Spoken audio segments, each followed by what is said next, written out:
ಶಾಂತಿ. ಮುಳ್ಳಿಯ ದಿನಾಂಕ 10/8/2025.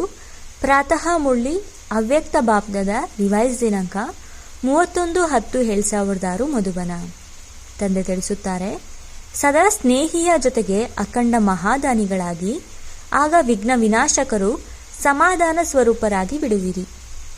ಇಂದು ಪ್ರೇಮಸಾಗರ ತನ್ನ ಪರಮಾತ್ಮ ಪ್ರೀತಿಗೆ ಪಾತ್ರರಾದ ಮಕ್ಕಳೊಂದಿಗೆ ಮಿಲನ ಮಾಡಲು ಬಂದಿದ್ದೇವೆ. ತಾವೆಲ್ಲರೂ ಸ್ನೇಹದ ಅಲೌಕಿಕ ವಿಮಾನದಿಂದ ಇಲ್ಲಿಗೆ ತಲುಪಿದ್ದೀರಲ್ಲವೇ? ಸಾಧಾರಣ ವಿಮಾನದಲ್ಲಿ ಬಂದಿದ್ದೀರೋ ಅಥವಾ ಸ್ನೇಹದ ವಿಮಾನದಲ್ಲಿ ಹಾರಿಕೊಂಡು ಬಂದಿದ್ದೀರೋ? ಎಲ್ಲರ ಹೃದಯದಲ್ಲಿ ಸ್ನೇಹದ ಅಲೆಗಳು ತೇಲಾಡುತ್ತಿದೆ ಮತ್ತು ಸ್ನೇಹವೇ ಈ ಬ್ರಾಹ್ಮಣ ಜೀವನದ ತಳಪಾಯವಾಗಿದೆ. ಅಂದಾಗ ತಾವೆಲ್ಲರೂ ಬಂದಾಗ ಸ್ನೇಹವೇ ಸೆಳೆಯಿತಲ್ಲವೇ? ಜ್ಞಾನವನ್ನಂತೂ ನಂತರ ಕೇಳಿದ್ದೀರಿ, ಆದರೆ ಮೊದಲು ಸ್ನೇಹವು ಪರಮಾತ್ಮ ಸ್ನೇಹಿಗಳನ್ನಾಗಿ ಮಾಡಿಬಿಟ್ಟಿತು. ನಾವು ಪರಮಾತ್ಮ ಸ್ನೇಹಕ್ಕೆ ಪಾತ್ರರಾಗುತ್ತೇವೆ ಎಂಬುದು ಎಂದು ಸ್ವಪ್ನದಲ್ಲಿಯೂ ಇರಲಿಲ್ಲ. ಆದರೆ ಈಗ ಏನು ಹೇಳುತ್ತೀರಿ? ಪರಮಾತ್ಮ ಸ್ನೇಹಕ್ಕೆ ಪಾತ್ರರಾಗಿ ಬಿಟ್ಟೆವು ಎಂದು ಹೇಳುತ್ತೀರಿ. ಸ್ನೇಹವು ಸಾಧಾರಣ ಸ್ನೇಹವಲ್ಲ, ಹೃದಯದ ಸ್ನೇಹವಾಗಿದೆ, ಆತ್ಮೀಕ ಸ್ನೇಹವಾಗಿದೆ, ಸತ್ಯ ಸ್ನೇಹವಾಗಿದೆ, ನಿಸ್ವಾರ್ಥ ಸ್ನೇಹವಾಗಿದೆ. ಈ ಪರಮಾತ್ಮ ಸ್ನೇಹವು ಬಹಳ ಸಹಜ ನೆನಪಿನ ಅನುಭವ ಮಾಡಿಸುತ್ತದೆ. ಸ್ನೇಹಿಯನ್ನು ಮರೆಯುವುದು ಕಷ್ಟವಾಗುತ್ತದೆ, ನೆನಪು ಮಾಡಿಕೊಳ್ಳುವುದು ಕಷ್ಟವಲ್ಲ, ಮರೆಯುವುದು ಕಷ್ಟವಾಗುತ್ತದೆ. ಸ್ನೇಹವು ಒಂದು ಅಲೌಕಿಕ ಅಯಸ್ಕಾಂತವಾಗಿದೆ. ಸ್ನೇಹವು ಸಹಜ ಯೋಗಿಗಳನ್ನಾಗಿ ಮಾಡುತ್ತದೆ, ಪರಿಶ್ರಮದಿಂದ ಬಿಡಿಸುತ್ತದೆ. ಸ್ನೇಹದಿಂದ ನೆನಪು ಮಾಡುವುದರಲ್ಲಿ ಪರಿಶ್ರಮವೆನಿಸುವುದಿಲ್ಲ, ಪ್ರೀತಿಯ ಫಲವನ್ನು ತಿನ್ನುತ್ತಾರೆ. ಸ್ನೇಹದ ಚಿಹ್ನೆಯಾಗಿ ವಿಶೇಷ 4-6 ಕಡೆಯ ಮಕ್ಕಳಂತೂ ಅವಶ್ಯವಾಗಿ ಇದ್ದೀರಿ. ಆದರೆ ಡಬಲ್ ವಿದೇಶಿಯರು ಸ್ನೇಹದಲ್ಲಿ ಓಡೋಡಿ ಬಂದು ತಲುಪಿದ್ದಾರೆ ನೋಡಿ. 90 ದೇಶಗಳಿಂದ ಹೇಗೆ ಓಡೋಡಿ ಬಂದು ತಲುಪಿದ್ದಾರೆ. ದೇಶದ ಮಕ್ಕಳಂತೂ ಪ್ರಭು ಪ್ರೇಮಕ್ಕೆ ಪಾತ್ರರಾಗಿಯೇ ಇದ್ದೀರಿ. ಆದರೆ ಇಂದು ವಿಶೇಷವಾಗಿ ಡಬಲ್ ವಿದೇಶಿಯರಿಗೆ ಸುವರ್ಣಾವಕಾಶವಿದೆ. ತಮ್ಮೆಲ್ಲರದು ವಿಶೇಷ ಪ್ರೀತಿ ಇದೆಯಲ್ಲವೇ? ಸ್ನೇಹವಿದೆಯಲ್ಲವೇ? ಸ್ನೇಹವು ಎಷ್ಟಿದೆ? ಯಾವುದರಿಂದ ತುಲಾಭಾರ ಮಾಡುವಿರಿ? ಯಾರು ಇದನ್ನು ತುಲನೆ ಮಾಡುವುದಕ್ಕೆ ಸಾಧ್ಯವಿಲ್ಲ. ತಮ್ಮೆಲ್ಲರದು ಒಂದು ಗೀತೆಯೂ ಇದೆಯಲ್ಲವೇ? ಆಕಾಶಕ್ಕಿಂತಲೂ ಅಗಲ, ಸಾಗರಕ್ಕಿಂತಲೂ ಆಳವಾಗಿದೆ. ಬೇಹದ್ದಿನ ಪ್ರೀತಿ, ಬೇಹದ್ದಿನ ಸ್ನೇಹವಿದೆ. ಬಾಬ್ದಾದರವರು ಸಹ ಸ್ನೇಹಿ ಮಕ್ಕಳೊಂದಿಗೆ ಮಿಲನ ಮಾಡಲು ಬಂದಿದ್ದೇವೆ. ತಾವೆಲ್ಲ ಮಕ್ಕಳು ಸ್ನೇಹದಿಂದ ನೆನಪು ಮಾಡಿದ್ದೀರಿ ಮತ್ತು ಬಾಬ್ದಾದ ತಮ್ಮ ಪ್ರೀತಿಯಲ್ಲಿ ಬಂದು ಬಿಟ್ಟಿದ್ದೇವೆ. ಹೇಗೆ ಈ ಸಮಯದಲ್ಲಿ ಪ್ರತಿಯೊಬ್ಬರ ಚಹರೆಯಲ್ಲಿ ಸ್ನೇಹದ ರೇಖೆಗಳು ಹೊಳೆಯುತ್ತಿವೆ, ಹಾಗೆಯೇ ಈಗ ಇನ್ನೇನು ಅಡಿಷನ್ ಮಾಡಿಕೊಳ್ಳಬೇಕಾಗಿದೆ? ಸ್ನೇಹವಂತೂ ಇದೆ, ಇದು ಪಕ್ಕಾ ಇದೆ. ಬಾಬ್ದಾದರವರು ಸಹ ಸ್ನೇಹದ ಸರ್ಟಿಫಿಕೇಟ್ ಅನ್ನು ಕೊಡುತ್ತೇವೆ. ಆದರೆ ಈಗ ಏನು ಮಾಡಬೇಕಾಗಿದೆ? ಅರ್ಥವಾಗಿರಬಹುದು. ಈಗ ಕೇವಲ ಅಂಡರ್ಲೈನ್ ಮಾಡಿಕೊಳ್ಳಿ, ಸದಾ ಸ್ನೇಹಿಯಾಗಿರಬೇಕಾಗಿದೆ. ಸದಾ, ಸಮ್ಟೈಮ್ ಅಂದರೆ ಕೆಲವೊಮ್ಮೆ ಅಲ್ಲ. ಸ್ನೇಹವು ಅಟೂಟವಾಗಿದೆ, ಆದರೆ ಪರ್ಸೆಂಟೇಜಿನಲ್ಲಿ ಅಂತರವಾಗಿ ಬಿಡುತ್ತದೆ. ಅಂದ ಮೇಲೆ ಅಂತರವನ್ನು ಕಳೆಯಲು ಮಂತ್ರವೇನಾಗಿದೆ? ಪ್ರತಿ ಸಮಯ ಮಹಾದಾನಿ, ಅಖಂಡ ದಾನಿಗಳಾಗಿರಿ. ಸದಾ ದಾತನ ಮಕ್ಕಳು ವಿಶ್ವ ಸೇವಾದಾರಿ ಸಮಾನರು. ಯಾವುದೇ ಸಮಯದಲ್ಲಿ ಮಾಸ್ಟರ್ ದಾತರಾಗದೆ ಇರಲೇಬಾರದು. ಏಕೆಂದರೆ ತಂದೆಯ ಜೊತೆಗೆ ತಾವೆಲ್ಲರೂ ಸಹ ವಿಶ್ವ ಕಲ್ಯಾಣದ ಕಾರ್ಯದಲ್ಲಿ ಸಹಯೋಗಿಗಳಾಗುವ ಸಂಕಲ್ಪ ಮಾಡಿದ್ದೀರಿ. ಬಲೆ ಮನಸ್ಸಿನ ಮೂಲಕ ಶಕ್ತಿಗಳ ದಾನ ಹಾಗೂ ಸಹಯೋಗ ನೀಡಿ. ವಾಚದ ಮೂಲಕ ಜ್ಞಾನದಾನ ನೀಡಿ, ಸಹಯೋಗ ಕೊಡಿ. ಕರ್ಮದ ಮೂಲಕ ಗುಣಗಳ ದಾನ ನೀಡಿ ಮತ್ತು ಸ್ನೇಹ ಸಂಪರ್ಕದ ಮೂಲಕ ಖುಷಿಯ ದಾನ ಮಾಡಿ. ಎಷ್ಟು ಅಖಂಡ ಖಜಾನೆಗಳಿಗೆ ಮಾಲೀಕರಾಗಿದ್ದೀರಿ.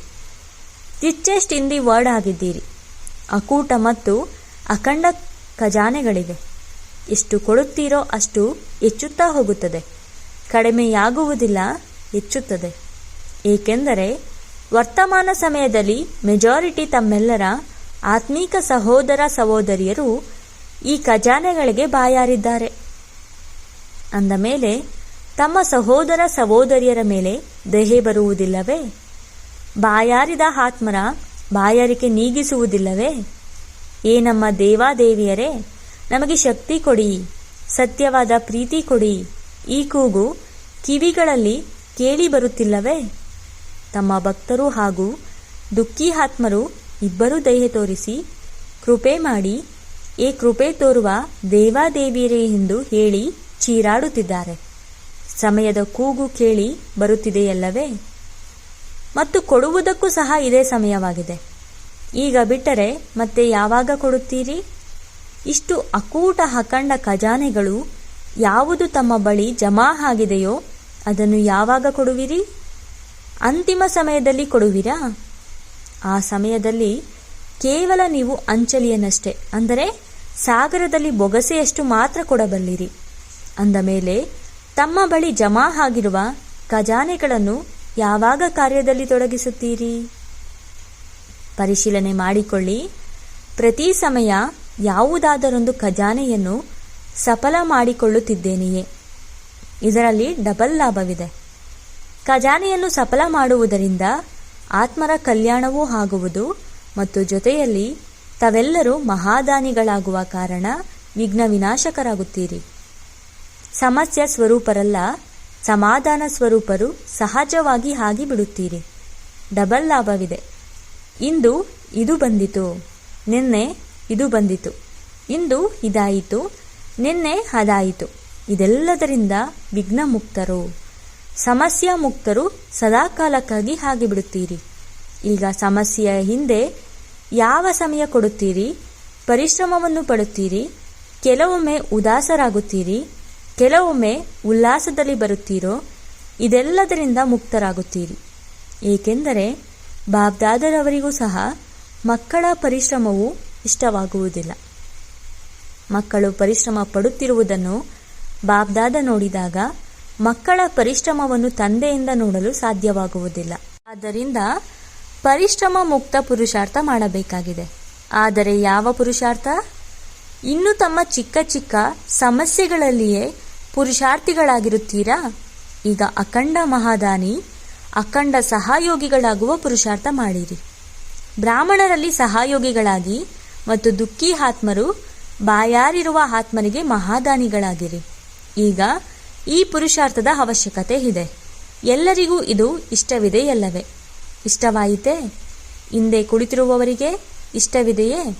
ಅಂದ ಮೇಲೆ ಏನಾದರೂ ಪರಿವರ್ತನೆಯನ್ನು ಮಾಡಿಕೊಳ್ಳಬೇಕಲ್ಲವೇ? ಅದೇ ಸ್ವಾಪ್ರತಿ ಪುರುಷಾರ್ಥವನ್ನು ಬಹಳ ಸಮಯ ಮಾಡಿದ್ದೀರಿ. ಪಾಂಡವರೇ, ಹೇಗೆ? ಇಷ್ಟವಿದೆಯೇ? ಅಂದ ಮೇಲೆ ನಾಳೆಯಿಂದ ಏನು ಮಾಡುತ್ತೀರಿ? ನಾಳೆಯಿಂದಲೇ ಆರಂಭಿಸುತ್ತೀರೋ ಅಥವಾ ಈಗಿನಿಂದಲೇ ಮಾಡುತ್ತೀರೋ? ಈಗಿನಿಂದಲೇ ಸಂಕಲ್ಪ ಮಾಡಿರಿ. ನನ್ನ ಸಮಯ ಸಂಕಲ್ಪ ವಿಶ್ವದ ಪ್ರತಿ, ವಿಶ್ವದ ಸೇವೆಯ ಪ್ರತಿ ಇರಲಿ.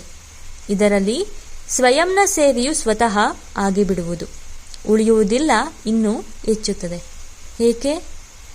ಯಾರ ಆಸೆಗಳನ್ನಾದರೂ ನೀವು ಪೂರ್ಣಗೊಳಿಸುತ್ತೀರಿ, ದುಃಖದ ಬದಲು ಸುಖ ನೀಡುತ್ತೀರಿ, ನಿರ್ಬಲ ಆತ್ಮನಿಗೆ ಶಕ್ತಿ ಕೊಡುತ್ತೀರಿ, ಗುಣ ಕೊಡುತ್ತೀರೆಂದರೆ ಅವರು ಎಷ್ಟೊಂದು ಆಶೀರ್ವಾದಗಳನ್ನು ಕೊಡುವರು. ಮತ್ತು ಎಲ್ಲರಿಂದ ಆಶೀರ್ವಾದಗಳನ್ನು ತೆಗೆದುಕೊಳ್ಳುವುದೇ ಮುಂದುವರಿಯಲು ಎಲ್ಲದಕ್ಕಿಂತ ಸಹಜ ಸಾಧನವಾಗಿದೆ. ಬಲೆ ಭಾಷಣ ಮಾಡಬೇಡಿ. ಹೆಚ್ಚು ಕಾರ್ಯಕ್ರಮಗಳನ್ನು ಮಾಡಲು ಸಾಧ್ಯವಾಗದಿದ್ದರೆ ಬಲೆ ಮಾಡದಿದ್ದರೂ ಪರವಾಗಿಲ್ಲ. ಮಾಡುವುದಾದರೆ ಇನ್ನೂ ಹೆಚ್ಚಿನದಾಗಿ ಮಾಡಿರಿ. ಮಾಡಲು ಆಗದಿದ್ದರೂ ಪರವಾಗಿಲ್ಲ, ಆದರೆ ಖಜಾನೆಗಳನ್ನು ಸಫಲ ಮಾಡಿಕೊಳ್ಳಿ. ತಿಳಿಸಿದೇವಲ್ಲವೇ? ಮನಸ್ಸಿನಿಂದ ಶಕ್ತಿಗಳ ಖಜಾನೆಯನ್ನು ನೀಡುತ್ತಾ ಹೋಗಿರಿ. ವಾಣಿಯಿಂದ ಜ್ಞಾನದ ಖಜಾನೆ, ಕರ್ಮದಿಂದ ಗುಣಗಳ ಖಜಾನೆ ಮತ್ತು ಬುದ್ಧಿಯಿಂದ ಸಮಯದ ಖಜಾನೆ, ಸಂಬಂಧ ಸಂಪರ್ಕದಿಂದ ಖುಷಿಯ ಖಜಾನೆಯನ್ನು ಸಫಲ ಮಾಡಿಕೊಳ್ಳಿ. ಸಫಲ ಮಾಡುವುದರಿಂದ ಸಹಜವಾಗಿ ಸಫಲತಾ ಮೂರ್ತಿಗಳಾಗುತ್ತೀರಿ. ಆರುತ್ತಾ ಇರುತ್ತೀರಿ. ಏಕೆಂದರೆ ಆಶೀರ್ವಾದಗಳು ಒಂದು ಲಿಫ್ಟ್ನ ಕೆಲಸ ಮಾಡುತ್ತದೆ, ಮೆಟ್ಟಿಲಿನ ಕೆಲಸವಲ್ಲ. ಸಮಸ್ಯೆ ಬಂದಿತು, ಅದನ್ನು ದೂರ ಮಾಡಿದ್ದೀರಿ. ಅದರಲ್ಲಿ ಕೆಲವೊಮ್ಮೆ 2 ದಿನಗಳನ್ನು ಕಳೆದಿರಿ, ಕೆಲವೊಮ್ಮೆ 2 ಗಂಟೆಗಳನ್ನು ತೊಡಗಿಸಿದ್ದೀರಿ. ಎಂದರೆ ಇದು ಮೆಟ್ಟಿಲನ್ನು ಹತ್ತುವುದಾಗಿದೆ. ಆದ್ದರಿಂದ ಸಫಲ ಮಾಡಿಕೊಳ್ಳಿ, ಸಫಲತಾ ಮೂರ್ತಿಗಳಾಗಿ. ಆಗ ಲಿಫ್ಟ್ನಲ್ಲಿ ಸೆಕೆಂಡಿನಲ್ಲಿ ಎಲ್ಲಿಗೆ ಬೇಕೋ ತಲುಪಿಬಿಡುತ್ತೀರಿ. ಸೂಕ್ಷ್ಮ ವತನಕ್ಕಾದರೂ ತಲುಪುವಿರಿ, ಪರಂಧಾಮಕ್ಕಾದರೂ ತಲುಪುವಿರಿ, ಸೆಕೆಂಡಿನಲ್ಲಿ ತಮ್ಮ ರಾಜ್ಯದಲ್ಲಾದರೂ ತಲುಪುವಿರಿ. ಲಂಡನ್ನಿನಲ್ಲಿ 1 ನಿಮಿಷಕ್ಕಾಗಿ ಎಂಬ ಕಾರ್ಯಕ್ರಮ ಮಾಡಿದರಲ್ಲವೇ? ಬಾಬ್ದಾದರವರಂತೂ 1 ಸೆಕೆಂಡ್ ಎಂದು ಹೇಳುತ್ತೇವೆ. 1 ಸೆಕೆಂಡಿನಲ್ಲಿ ಆಶೀರ್ವಾದದ ಲಿಫ್ಟ್ನಲ್ಲಿ ಹತ್ತಿಬಿಡಿ. ಕೇವಲ ಸ್ಮೃತಿಯ ಸ್ವಿಚ್ ಒತ್ತಿದರೆ ಸಾಕು, ಪರಿಶ್ರಮ ಮುಕ್ತರಾಗುವಿರಿ ಅಂದಾಗ ಬಾಬ್ದಾದ ಇಂದು ಡಬಲ್ ವಿದೇಶಿಯರ ದಿನವಾಗಿರುವ ಕಾರಣ ಮೊದಲು ಡಬಲ್ ವಿದೇಶಿಯರನ್ನು ಯಾವ ಸ್ವರೂಪದಲ್ಲಿ ನೋಡಲು ಬಯಸುತ್ತೇವೆ? ಪರಿಶ್ರಮ ಮುಕ್ತರು, ಸಫಲತಾ ಮೂರ್ತಿಗಳು, ಆಶೀರ್ವಾದಕ್ಕೆ ಪಾತ್ರರು ಆಗುತ್ತೀರಲ್ಲವೇ? ಏಕೆಂದರೆ ಡಬಲ್ ವಿದೇಶಿಯರಿಗೆ ತಂದೆಯೊಂದಿಗೆ ಬಹಳ ಪ್ರೀತಿ ಇದೆ. ಪ್ರೀತಿಯು ಚೆನ್ನಾಗಿದೆ, ಆದರೆ ಶಕ್ತಿ ಬೇಕಾಗಿದೆ. ಚಮತ್ಕಾರವನ್ನಂತೂ ಮಾಡಿದ್ದೀರಲ್ಲವೇ? ನೋಡಿ, 90 ದೇಶಗಳಿಂದ ವಿಭಿನ್ನ ದೇಶ, ವಿಭಿನ್ನ ರೀತಿ ನೀತಿಗಳಿದ್ದರೂ ಸಹ 5 ಖಂಡಗಳಿಂದ ಸೇರಿ ಒಂದು ಚಂದನದ ವೃಕ್ಷವಾಗಿ ಬಿಟ್ಟಿದ್ದೀರಿ. ಒಂದು ವೃಕ್ಷದಲ್ಲಿ ಬಂದು ಬಿಟ್ಟಿದ್ದೀರಿ. ಒಂದೇ ಬ್ರಾಹ್ಮಣ ಸಂಸ್ಕೃತಿಯಾಯಿತು. ಈಗ ನಮ್ಮದು ಆಂಗ್ಲ ಸಂಸ್ಕೃತಿ ಎಂದು ಇಲ್ಲ ಅಲ್ಲವೇ? ಬ್ರಾಹ್ಮಣ ಸಂಸ್ಕೃತಿಯಲ್ಲವೇ? ಈಗ ನಮ್ಮದು ಬ್ರಾಹ್ಮಣ ಸಂಸ್ಕೃತಿ ಎಂದು ತಿಳಿದುಕೊಳ್ಳುವವರು ಕೈಯನ್ನೆತ್ತಿರಿ. ಬ್ರಾಹ್ಮಣ ಸಂಸ್ಕೃತಿಯಾಗಿದೆ, ಮತ್ಯಾವುದೇ ಅಡಿಷನ್ ಇಲ್ಲ. ಒಂದಾಗಿ ಬಿಟ್ಟಿದ್ದೀರಲ್ಲವೇ? ಎಲ್ಲರೂ ಒಂದು ವೃಕ್ಷದವರಾಗಿ ಬಿಟ್ಟಿದ್ದೀರಿ. ಇದಕ್ಕಾಗಿ ಬಾಬ್ದಾದ ಶುಭಾಶಯಗಳನ್ನು ನೀಡುತ್ತಿದ್ದೇವೆ. ಎಷ್ಟು ಚೆನ್ನಾಗಿದೆ! ಯಾರೊಂದಿಗಾದರೂ ಕೇಳಿರಿ, ಅಮೇರಿಕದವರೊಂದಿಗೆ, ಯುರೋಪಿನವರೊಂದಿಗೆ ತಾವು ಯಾರು ಎಂದು ಯಾರೊಂದಿಗಾದರೂ ಕೇಳಿರಿ, ಏನು ಹೇಳುತ್ತಾರೆ? ಬ್ರಾಹ್ಮಣರೆಂದೇ ಹೇಳುತ್ತಾರಲ್ಲವೇ? ನಾವು ಇಂಗ್ಲೆಂಡಿನವರು, ಆಫ್ರಿಕನರು, ಅಮೇರಿಕನವರು ಎಂದು ಹೇಳುವುದಿಲ್ಲ. ಎಲ್ಲರೂ ಒಂದು ಬ್ರಾಹ್ಮಣ ಪರಿವಾರದವರಾದಿರಿ. ಏಕಮತವಾಗಿ ಬಿಟ್ಟಿತು. ಬ್ರಾಹ್ಮಣರು ಒಂದು ಸ್ವರೂಪದವರಾಗಿದ್ದೀರಿ ಮತ್ತು ಏಕಮತ ಶ್ರೀಮತವಾಯಿತು. ಇದರಲ್ಲಿ ಮಜಾ ಬರುತ್ತದೆಯಲ್ಲವೇ? ಮಜಾ ಇದೆಯೇ ಅಥವಾ ಪರಿಶ್ರಮವಿದೆಯೇ? ಪರಿಶ್ರಮವಂತೂ ಇಲ್ಲ ತಾನೆ? ತಲೆ ಅಲಿಗಾಡಿಸುತ್ತಿದ್ದಾರೆ, ಒಳ್ಳೆಯದು. ಬಾಬ್ದಾದ ಸೇವೆಯಲ್ಲಿ ಯಾವ ನವೀನತೆಯನ್ನು ಬಯಸುತ್ತೇವೆ? ಯಾವುದೆಲ್ಲ ಸೇವೆ ಮಾಡುತ್ತಿದ್ದೀರೋ ಬಹಳ ಬಹಳ ಬಹಳ ಚೆನ್ನಾಗಿ ಮಾಡುತ್ತಿದ್ದೀರಿ. ಆದ್ದರಿಂದ ಶುಭಾಶಯಗಳು. ಆದರೆ ಮುಂದೆ ಇನ್ನೇನು ಮಾಡಬೇಕಾಗಿದೆ? ತಮ್ಮೆಲ್ಲರ ಮನಸ್ಸಿನಲ್ಲಿ ಯಾವುದಾದರೂ ನವೀನತೆ ಬೇಕೆಂದು ಸಂಕಲ್ಪವಿದೆಯಲ್ಲವೇ? ಆದ್ದರಿಂದ ಬಾಬ್ದಾದ ನೋಡಿದೆವು. ಯಾವುದೆಲ್ಲ ಕಾರ್ಯಕ್ರಮಗಳನ್ನು ಮಾಡಿದ್ದೀರಿ, ಸಮಯವನ್ನು ಕೊಟ್ಟಿದ್ದೀರಿ ಮತ್ತು ಪ್ರೀತಿಯಿಂದಲೇ ಮಾಡಿದ್ದೀರಿ. ಪ್ರೀತಿಯಿಂದಲೇ ಪರಿಶ್ರಮ ಪಟ್ಟಿದ್ದೀರಿ ಮತ್ತು ಒಂದು ವೇಳೆ ಸ್ಥೂಲ ಧನವನ್ನು ತೊಡಗಿಸಿದ್ದರೂ ಸಹ ಅದು ಪದಮದಷ್ಟು ಆಗಿ ತಮ್ಮ ಪರಮಾತ್ಮ ಬ್ಯಾಂಕಿನಲ್ಲಿ ಜಮಾ ಆಗಿ ಬಿಟ್ಟಿದೆ. ಅಂದ ಮೇಲೆ ನೀವು ತೊಡಗಿಸಲಿಲ್ಲ, ಜಮಾ ಮಾಡಿಕೊಂಡಿರಿ. ಫಲಿತಾಂಶದಲ್ಲಿ ಏನು ನೋಡಿದ್ದೇವೆಂದರೆ, ಸಂದೇಶವನ್ನು ತಲುಪಿಸುವ ಕಾರ್ಯ, ಪರಿಚಯ ಕೊಡುವ ಕಾರ್ಯವನ್ನು ಎಲ್ಲರೂ ಬಹಳ ಚೆನ್ನಾಗಿ ಮಾಡಿದ್ದೀರಿ. ಬಲೆ ಎಲ್ಲಿಯಾದರೂ ಮಾಡಿರಬಹುದು. ಈಗ ದೆಹಲಿಯಲ್ಲಿಯೂ ಆಗುತ್ತಿದೆ, ಲಂಡನ್ನಿನಲ್ಲಿಯೂ ಆಯಿತು. ಮತ್ತು ಬಾಬ್ದಾದರವರಿಗೆ ಡಬಲ್ ವಿದೇಶಿಯರು, ಸಮಯದ ಕೂಗು, ಪೀಸ್ ಆಫ್ ಮೈಂಡ್ ಇವೆಲ್ಲ ಯಾವ ಕಾರ್ಯಕ್ರಮಗಳನ್ನು ಮಾಡಿದ್ದೀರೋ ಅದೆಲ್ಲವೂ ಬಹಳ ಇಷ್ಟವಾಗಿದೆ. ಮತ್ಯಾವುದೆಲ್ಲ ಮಾಡಲು ಸಾಧ್ಯವೋ ಮಾಡುತ್ತಾ ಇರಿ. ಆದರೆ ಆಗುವುದೇನೆಂದರೆ ಸಂದೇಶವೂ ಸಿಗುತ್ತದೆ, ಸ್ನೇಹಿಗಳು ಆಗುತ್ತಾರೆ, ಸಹಯೋಗಿಗಳು ಆಗುತ್ತಾರೆ, ಕೆಲವರು ಸಂಬಂಧದಲ್ಲಿಯೂ ಬರುತ್ತಾರೆ. ಆದರೆ ಈಗ ಈ ಅಡಿಷನ್ ಮಾಡಬೇಕಾಗಿದೆ. ಯಾವುದೇ ದೊಡ್ಡ ಕಾರ್ಯಕ್ರಮವನ್ನು ಮಾಡುತ್ತೀರೆಂದರೆ ಅದರಲ್ಲಿ ಸಂದೇಶವಂತೂ ಸಿಗುತ್ತದೆ. ಅದರ ಜೊತೆಗೆ ಏನಾದರೂ ಅನುಭವ ಮಾಡಿ ಹೋಗಲಿ, ಏಕೆಂದರೆ ಅನುಭವವು ಬಹುಬೇಗನೆ ಮುಂದುವರಿಸುತ್ತದೆ. ಹೇಗೆ ಈ ಕಾಲ್ ಆಫ್ ಟೈಮ್ ಅಥವಾ ಪೀಸ್ ಆಫ್ ಮೈಂಡ್ ಕಾರ್ಯಕ್ರಮದಲ್ಲಿ ಸ್ವಲ್ಪ ಹೆಚ್ಚು ಅನುಭವ ಮಾಡುತ್ತಾರೆ. ಆದರೆ ಯಾವ ದೊಡ್ಡ ಕಾರ್ಯಕ್ರಮಗಳು ನಡೆಯುತ್ತವೆಯೋ ಅದರಲ್ಲಿ ಸಂದೇಶವಂತೂ ಚೆನ್ನಾಗಿ ಸಿಗುತ್ತದೆ. ಆದರೆ ಯಾರೇ ಬಂದರೂ ಸಹ ಅವರು ಇದನ್ನು ಬಿಡದೆ ಏನನ್ನಾದರೂ ಅನುಭವ ಮಾಡಲಿ, ಏಕೆಂದರೆ ಅನುಭವವನ್ನು ಎಂದೂ ಮರೆಯಲು ಸಾಧ್ಯವಿಲ್ಲ. ಅನುಭವವು ಬಯಸದಿದ್ದರೂ ತನ್ನ ಕಡೆ ಸೆಳೆಯುತ್ತದೆ.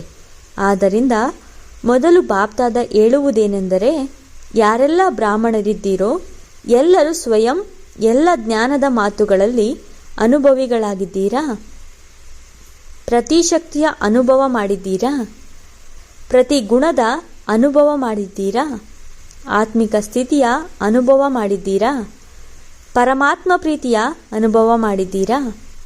ಜ್ಞಾನವನ್ನು ತಿಳಿದುಕೊಳ್ಳುವುದರಲ್ಲಿ ಎಲ್ಲರೂ ಪಾಸಾಗಿದ್ದೀರಿ, ಜ್ಞಾನಪೂರ್ಣರಾಗಿ ಬಿಟ್ಟಿದ್ದೀರಿ. ಇದರಲ್ಲಿ ಬಾಬ್ದಾದ ಸಹ ಸರಿ ಎಂದು ಒಪ್ಪಿಕೊಳ್ಳುತ್ತೇವೆ. ಆತ್ಮವೆಂದರೇನು, ಪರಮಾತ್ಮ ಯಾರು, ಸೃಷ್ಟಿ ನಾಟಕವೆಂದರೇನು ಎಂಬ ಜ್ಞಾನವನ್ನಂತೂ ಅರ್ಥ ಮಾಡಿಕೊಂಡಿದ್ದೀರಿ. ಆದರೆ ಯಾವಾಗ ಬೇಕೋ, ಎಷ್ಟು ಸಮಯ ಬೇಕೋ, ಎಂಥವುದೇ ಪರಿಸ್ಥಿತಿಯಲ್ಲಿರಲಿ, ಆ ಪರಿಸ್ಥಿತಿಯಲ್ಲಿಯೂ ಆತ್ಮೀಕ ಬಲದ ಅನುಭವವಾಗಲಿ, ಪರಮಾತ್ಮ ಶಕ್ತಿಯ ಅನುಭವವಾಗಲಿ. ಇದು ಆಗುತ್ತಿದೆಯೇ? ಯಾವಾಗ ಬೇಕೋ, ಎಷ್ಟು ಸಮಯ ಬೇಕೋ, ಎಂತಹ ಅನುಭವ ಮಾಡಬೇಕೋ ಅದೇ ರೀತಿ ಅನುಭವ ಆಗುತ್ತದೆಯೇ? ಅಥವಾ ಕೆಲವೊಮ್ಮೆ ಕೆಲವೊಂದು ರೀತಿಯಲ್ಲಿ ಆಗುತ್ತದೆಯೋ? ನಾನು ಆತ್ಮನಾಗಿದ್ದೇನೆ ಎಂದುಕೊಳ್ಳುತ್ತೀರಿ. ಆದರೆ ಪದೇ ಪದೇ ದೇಹಭಾನವು ಬರುತ್ತಿದ್ದರೆ ಅನುಭವವು ಕೆಲಸಕ್ಕೆ ಬಂದಂತಾಯಿತೇ? ಅನುಭವಿ ಮೂರ್ತಿಗಳೆಂದರೆ ಪ್ರತಿ ಸಬ್ಜೆಕ್ಟ್ನಲ್ಲಿ ಅನುಭವಿ ಮೂರ್ತಿಗಳು. ಪ್ರತಿಯೊಂದು ಶಕ್ತಿಯ ಅನುಭವಿ ಮೂರ್ತಿಗಳಾಗಿರಿ. ಆದ್ದರಿಂದ ಸ್ವಯಂನಲ್ಲಿಯೂ ಅನುಭವವನ್ನು ಹೆಚ್ಚಿಸಿಕೊಳ್ಳಿ. ಕೆಲವೊಮ್ಮೆ ಆಗುತ್ತದೆ ಎಂದಲ್ಲ, ಬಾಬ್ದಾದ ಕೆಲವೊಮ್ಮೆ ಎಂಬ ಶಬ್ದವನ್ನು ಇಷ್ಟಪಡುವುದಿಲ್ಲ. ಸಮಥಿಂಗ್ ಆಗಿಬಿಟ್ಟರೆ ಸಮಟೈಮ್ ಆಗಿಬಿಡುತ್ತದೆ. ಏಕೆಂದರೆ ತಮ್ಮೆಲ್ಲರ ಲಕ್ಷ್ಯವಾಗಿದೆ. ಏನಾಗುವ ಲಕ್ಷ್ಯವಿದೆ ಎಂದು ಕೇಳಿದರೆ ಏನು ಹೇಳುತ್ತೀರಿ? ತಂದೆಯ ಸಮಾನರು. ಎಲ್ಲರೂ ಒಂದೇ ಉತ್ತರವನ್ನು ಕೊಡುತ್ತೀರಿ. ತಂದೆಯ ಸಮಾನರು ಅಂದ ಮೇಲೆ ತಂದೆಯು ಸಮಥಿಂಗ್ ಮತ್ತು ಸಮಟೈಮ್ ಆಗಿರಲಿಲ್ಲ. ಬ್ರಹ್ಮ ತಂದೆಯು ಸದಾ ರಹಸ್ಯಯುಕ್ತ, ಯೋಗಯುಕ್ತ, ಪ್ರತಿ ಶಕ್ತಿಯಲ್ಲಿ ಸದಾ ಇದ್ದರು. ಕೆಲವೊಮ್ಮೆ ಅಲ್ಲ, ಅನುಭವ ಆಗಿರುವ ಸದಾಕಾಲ ನಡೆಯುತ್ತದೆ, ಕೆಲವೊಮ್ಮೆ ಅಲ್ಲ. ಅಂದ ಮೇಲೆ ಸ್ವಯಂ ಅನುಭವಿ ಮೂರ್ತಿಯಾಗಿ ಪ್ರತಿ ಮಾತಿನಲ್ಲಿ, ಪ್ರತಿ ಸಬ್ಜೆಕ್ಟ್ನಲ್ಲಿ ಅನುಭವಿ, ಜ್ಞಾನ ಸ್ವರೂಪದಲ್ಲಿ ಅನುಭವಿ, ಯೋಗಯುಕ್ತರಲ್ಲಿ ಅನುಭವಿ, ಧಾರಣಾ ಸ್ವರೂಪದಲ್ಲಿ ಅನುಭವಿಗಳಾಗಿರಿ. ಆಲ್ರೌಂಡ್ ಸೇವೆ, ಮನಸ ವಾಚ ಕರ್ಮಣ, ಸಂಬಂಧ ಸಂಪರ್ಕ ಎಲ್ಲದರಲ್ಲಿ ಅನುಭವಿ ಆಗಿರಿ. ಆಗ ಪಾಸ್ ವಿತ್ ಆನರ್ ಎಂದು ಹೇಳಲಾಗುತ್ತದೆ. ಅಂದಾಗ ಏನಾಗಲು ಬಯಸುತ್ತೀರಿ? ಪಾಸ್ ಆಗುತ್ತೀರೋ ಅಥವಾ ಪಾಸ್ ವಿತ್ ಆನರ್ ಆಗಲು ಬಯಸುತ್ತೀರೋ? ಪಾಸ್ ಆಗುವವರಂತೂ ಕೊನೆಯಲ್ಲಿಯೂ ಬರುತ್ತಾರೆ. ತಾವಂತೂ ಟೂ ಲೇಟ್ ಆಗುವ ಮೊದಲೇ ಬಂದು ಬಿಟ್ಟಿದ್ದೀರಿ. ಬಲೆ, ಈಗ ಹೊಸಬರೂ ಬಂದಿರಬಹುದು, ಆದರೆ ಇನ್ನೂ ಟೂ ಲೇಟ್ ಬೋರ್ಡ್ ಹಾಕಿಲ್ಲ. ಲೇಟ್ನ ಬೋರ್ಡ್ ಹಾಕಿದೆ, ಟೂ ಲೇಟ್ನ ಬೋರ್ಡ್ ಹಾಕಿಲ್ಲ. ಆದ್ದರಿಂದ ಯಾರಾದರೂ ಹೊಸಬರಿದ್ದರೂ ಸಹ ಈಗಲೂ ತೀವ್ರ ಪುರುಷಾರ್ಥ ಮಾಡಿರಿ. ಕೇವಲ ಪುರುಷಾರ್ಥವಲ್ಲ, ತೀವ್ರ ಪುರುಷಾರ್ಥ. ಇದರಿಂದ ಮುಂದೆ ಹೋಗಬಹುದು. ಏಕೆಂದರೆ ಇನ್ನೂ ನಂಬರ್ ಔಟ್ ಆಗಿಲ್ಲ. ಕೇವಲ 2 ನಂಬರ್ಗಳು ಔಟ್ ಆಗಿದೆ, ಬಾಬಾ ಮತ್ತು ಮಮ್ಮ. ಈಗಿನ್ನೂ ಯಾವುದೇ ಸಹೋದರ ಸಹೋದರಿಯರದು 3ನೇ ನಂಬರ್ ಔಟ್ ಆಗಿಲ್ಲ. ಅಲೆ, ತಾವು ಹೇಳುತ್ತೀರಿ ದಾದಿಯರೊಂದಿಗೆ ಬಹಳ ಪ್ರೀತಿ ಇದೆ ಎಂದು. ತಂದೆಗೂ ದಾದಿಯರೊಂದಿಗೆ ಬಹಳ ಪ್ರೀತಿ ಇದೆ, ಆದರೆ ಇನ್ನೂ ನಂಬರ್ ಔಟ್ ಮಾಡಿಲ್ಲ. ಆದ್ದರಿಂದ ತಾವು ಬಹಳ ಅಗಲಿ ಹೋಗಿ ಮರಳಿ ಮಿಲನ ಮಾಡಿದ್ದೀರಿ. ಮುದ್ದು ಮಕ್ಕಳು, ಭಾಗ್ಯವಂತರಾಗಿದ್ದೀರಿ. ಎಷ್ಟು ಆರಲು ಬಯಸುತ್ತೀರೋ ಅಷ್ಟು ಆರಿ. ಏಕೆಂದರೆ ನೋಡಿ, ಚಿಕ್ಕ ಮಕ್ಕಳನ್ನು ತಂದೆಯು ತಮ್ಮ ಕೈ ಕೊಟ್ಟು ನಡೆಸುತ್ತಾರೆ, ಹೆಚ್ಚು ಪ್ರೀತಿ ಮಾಡುತ್ತಾರೆ. ಮತ್ತು ದೊಡ್ಡವರನ್ನು ಕೈ ಹಿಡಿದು ನಡೆಸುವುದಿಲ್ಲ, ಅವರು ತಮ್ಮ ಕಾಲಿನಿಂದ ನಡೆಯುತ್ತಾರೆ. ಆದ್ದರಿಂದ ಇಲ್ಲಿ ಹೊಸಬರೂ ಸಹ ಮುಂದೆ ಹೋಗಬಹುದು. ಸುವರ್ಣಾವಕಾಶವಿದೆ.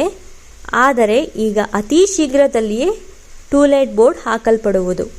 ಆದ್ದರಿಂದ ಮೊದಲೇ ಪುರುಷಾರ್ಥ ಮಾಡಿರಿ. ಯಾರೆಲ್ಲ ಹೊಸಬರು ಮೊದಲು ಬಾರಿ ಬಂದಿದ್ದೀರೋ ಅವರು ಕೈ ಎತ್ತಿರಿ. ಒಳ್ಳೆಯದು, ಶುಭಾಶಯಗಳು. ಮೊದಲ ಬಾರಿ ತಮ್ಮ ಮನೆಯಾದ ಮಧುಬನಕ್ಕೆ ಬಂದಿದ್ದೀರಿ. ಆದ್ದರಿಂದ ಬಾಬ್ದಾದ ಮತ್ತು ದೇಶ ವಿದೇಶದವರ ಎಲ್ಲರ ಕಡೆಯಿಂದ ಪದಮದಷ್ಟು ಶುಭಾಶಯಗಳು. ಒಳ್ಳೆಯದು. ಈಗ ಸೆಕೆಂಡಿನಲ್ಲಿ ಯಾವ ಸ್ಥಿತಿಯಲ್ಲಿರಲು ಬಾಪ್ದಾದ ಸೂಚನೆ ನೀಡುವೆವೋ ಅದೇ ಸ್ಥಿತಿಯಲ್ಲಿ ಸೆಕೆಂಡಿನಲ್ಲಿ ತಲುಪುವಿರೋ ಅಥವಾ ಪುರುಷಾರ್ಥದಲ್ಲಿ ಸಮಯವು ಹೊರಟು ಹೋಗುವುದೋ? ಈಗ ಸೆಕೆಂಡಿನ ಅಭ್ಯಾಸ ಬೇಕಾಗಿದೆ, ಏಕೆಂದರೆ ಮುಂದೆ ಯಾವ ಅಂತಿಮ ಸಮಯ ಬರಲಿದೆಯೋ ಅದರಲ್ಲಿ ಪಾಸ್ ವಿತ್ ಆನರ್ ಸರ್ಟಿಫಿಕೇಟ್ ಸಿಗಬೇಕಾಗಿದೆ. ಅದಕ್ಕಾಗಿ ಈಗಿನಿಂದಲೇ ಅಭ್ಯಾಸ ಮಾಡಬೇಕಾಗಿದೆ. ಸೆಕೆಂಡಿನಲ್ಲಿ ಎಲ್ಲಿ ಬೇಕೋ, ಯಾವ ಸ್ಥಿತಿ ಬೇಕೋ ಆ ಸ್ಥಿತಿಯಲ್ಲಿ ಸ್ಥಿತರಾಗಿ ಬಿಡಬೇಕು. ಅಂದಾಗ ಎವರ್ ರೆಡಿಯಾಗಿ ಬಿಟ್ಟಿರಾ? ಈಗ ಮೊದಲು 1 ಸೆಕೆಂಡಿನಲ್ಲಿ ಪುರುಷೋತ್ತಮ ಸಂಗಮಯೋಗಿ ಶ್ರೇಷ್ಠ ಬ್ರಾಹ್ಮಣನಾಗಿದ್ದೇನೆ, ಈ ಸ್ಥಿತಿಯಲ್ಲಿ ಸ್ಥಿತರಾಗಿ ಬಿಡಿ. ಈಗ ನಾನು ಪರಿಸ್ಥಾ ರೂಪವಾಗಿದ್ದೇನೆ, ಡಬಲ್ ಲೈಟ್ ಆಗಿದ್ದೇನೆ. ಈಗ ವಿಶ್ವ ಕಲ್ಯಾಣಕಾರಿಯಾಗಿ ಮನಸ್ಸಿನ ಮೂಲಕ 4 ಕಡೆ ಶಕ್ತಿಯ ಕಿರಣಗಳನ್ನು ಕೊಡುವ ಅನುಭವ ಮಾಡಿರಿ. ಹೀಗೆ ಇಡೀ ದಿನದಲ್ಲಿ ಸೆಕೆಂಡಿನಲ್ಲಿ ಸ್ಥಿತರಾಗಲು ಸಾಧ್ಯತೆ ಇದೆಯೇ? ಇದರ ಅನುಭವವನ್ನು ಮಾಡುತ್ತಾ ಇರಿ, ಏಕೆಂದರೆ ಆಕಸ್ಮಿಕವಾಗಿ ಏನು ಬೇಕಾದರೂ ಆಗಬಹುದು. ಹೆಚ್ಚು ಸಮಯ ಸಿಗುವುದಿಲ್ಲ. ಏರುಪೇರಿನಲ್ಲಿಯೂ ಸೆಕೆಂಡಿನಲ್ಲಿ ಅಚಲರಾಗಬೇಕು. ಇದರ ಅಭ್ಯಾಸವನ್ನು ಸ್ವಯಂ ತನ್ನ ಸಮಯವನ್ನು ತೆಗೆದು ಮಧ್ಯದಲ್ಲಿ ಮಾಡುತ್ತಾ ಇರಿ. ಇದರಿಂದ ಸಹಜವಾಗಿ ಮನಸ್ಸಿನ ನಿಯಂತ್ರಣವಾಗಿ ಬಿಡುವುದು. ಕಂಟ್ರೋಲಿಂಗ್ ಪವರ್, ರೂಲಿಂಗ್ ಪವರ್ ಹೆಚ್ಚುತ್ತಾ ಹೋಗುವುದು. ಒಳ್ಳೆಯದು. 4 ಕಡೆಯ ಮಕ್ಕಳ ಬಹಳಷ್ಟು ಪತ್ರಗಳು ಬಂದಿವೆ, ಬಹಳಷ್ಟು ಅನುಭವದ ಪತ್ರಗಳು ಬಂದಿವೆ. ಬಾಬ್ದಾದ ಮಕ್ಕಳಿಗೆ ರಿಟರ್ನ್ ಆಗಿ ಬಹಳ ಹೃದಯದ ಆಶೀರ್ವಾದಗಳು ಮತ್ತು ಹೃದಯದ ಪದಮದಷ್ಟು ನೆನಪು ಪ್ರೀತಿಯನ್ನು ಕೊಡುತ್ತಿದ್ದೇವೆ. ಬಾಬ್ದಾದ ನೋಡುತ್ತಿದ್ದೇವೆ. 4 ಕಡೆಯ ಮಕ್ಕಳು ಕೇಳುತ್ತಿದ್ದಾರೆ, ನೋಡುತ್ತಲೂ ಇದ್ದಾರೆ. ಯಾರು ನೋಡುತ್ತಿಲ್ಲವೋ ಅವರು ಸಹ ನೆನಪಿನಲ್ಲಂತೂ ಇದ್ದಾರೆ. ಎಲ್ಲರ ಬುದ್ಧಿಯು ಈ ಸಮಯದಲ್ಲಿ ಮಧುಬನದಲ್ಲಿಯೇ ಇದೆ. ಅಂದಾಗ 4 ಕಡೆಯ ಪ್ರತಿಯೊಬ್ಬ ಮಗು ಹೆಸರಿನ ಸಹಿತವಾಗಿ ನೆನಪು ಪ್ರೀತಿಯನ್ನು ಸ್ವೀಕಾರ ಮಾಡಿರಿ. ಎಲ್ಲ ಸದಾ ಉಮಂಗ ಉತ್ಸಾಹದ ರೆಕ್ಕೆಗಳ ಮೂಲಕ ಶ್ರೇಷ್ಠ ಸ್ಥಿತಿಯಲ್ಲಿ ಹಾರುತ್ತಾ ಇರುವ ಶ್ರೇಷ್ಠ ಆತ್ಮರಿಗೆ, ಸದಾ ಸ್ನೇಹದಲ್ಲಿ ಲವಲೀನರಾಗಿರುವಂತಹ ಸಮಾವೇಶವಾಗಿರುವ ಮಕ್ಕಳಿಗೆ, ಸದಾ ಪರಿಶ್ರಮ ಮುಕ್ತ, ಸಮಸ್ಯೆ ಮುಕ್ತ, ವಿಘ್ನ ಮುಕ್ತ, ಯೋಗಯುಕ್ತ, ರಹಸ್ಯಯುಕ್ತ ಮಕ್ಕಳಿಗೆ, ಸದಾ ಪ್ರತಿ ಪರಿಸ್ಥಿತಿಯಲ್ಲಿ ಸೆಕೆಂಡಿನಲ್ಲಿ ತೇರ್ಗಡೆಯಾಗುವಂತಹ, ಪ್ರತಿ ಸಮಯ ಸರ್ವಶಕ್ತಿ ಸ್ವರೂಪರಾಗಿರುವಂತಹ ಮಾಸ್ಟರ್ ಸರ್ವಶಕ್ತಿವಂತ ಮಕ್ಕಳಿಗೆ ಬಾಬ್ದಾದರವರ ನೆನಪು ಪ್ರೀತಿ ಹಾಗೂ ನಮಸ್ತೆ.